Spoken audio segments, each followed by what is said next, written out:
Mio papà aveva già delle piante da frutto, io ho voluto proseguire nell'attività che lui aveva iniziato.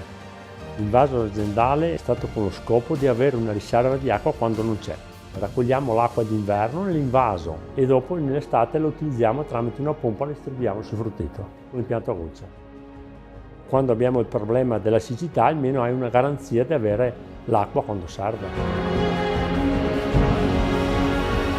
L'area dove insiste adesso la proprietà della Fagiana era un'azienda che proveniva da un ramo della famiglia e con una piccola produzione di riso. Grazie al PSR Veneto siamo riusciti ad acquistare un sistema di irrigazione goccia a goccia e con questo sistema stiamo portando avanti delle tecniche nuove di irrigazione per il risparmio idrico.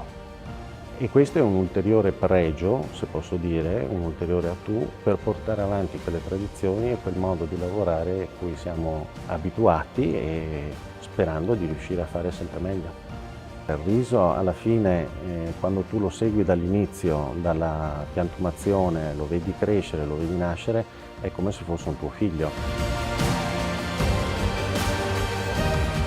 Nell'anno 1000 i benedettini fondano un convento, monastero, e iniziano a bonificare la zona. Nel momento dell'acquisto della famiglia Borletti dei Widman è diventata un'azienda agricola. Da quest'anno abbiamo finito tutto il percorso e abbiamo ultimato l'idea che ci eravamo posti di irrigazione, considerando anche il risparmio di acqua.